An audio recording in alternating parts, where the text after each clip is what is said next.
पण बारामतीत 100 वर्षात नाही पडला एवढा पाऊस पडलेला आहे. आता आम्ही सगळे बघितलेलं आहे. स्ट्रक्चर ऑडिट करावं लागेल. ते केले कोण आहेत त्यांच्याकडून आम्हाला ड्रॉइंग घ्यावे लागतील. आमचे PWDचे एक्झिक्युटिव्ह इंजिनियर डेप्युटी इंजिनियर सगळे बरोबर आहेत.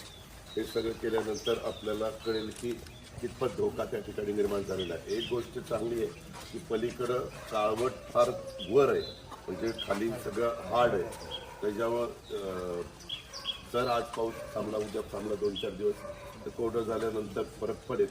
पण तरी देखील इथं सध्या तुम्ही नातेवाईकांच्याकडे किंवा कुणाकडे राहिलेलं जास्त बरं, उगीच धोका नको. कारण आज तारीख 26 आहे. 28 तारखेला पुन्हा पाऊस सांगितलेला आहे जोरात. रेड अलर्ट काही भागामध्ये सांगितलेला आहे. तर सगळ्या नागरिकांना माझी विनंती आहे की तुम्ही पण सहकार्य करा. जे निसर्गाच्या पुढं आपण काही करू शकत नाही, जी काळजी घ्यायला पाहिजे ती आपण सगळी घेतोय. पण तुम्ही घाबरून जाऊ नका. काही असेल तर ताबडतोब प्रांत तुमचे मामलेदारचे, चीफ ऑफिसरचे, राठोडांचे, इकडच्या PIचे 5-6 नंबर देऊन ठेवा. म्हणजे आपले सुभाष पाटलाचे, अमोल पाटलाचे.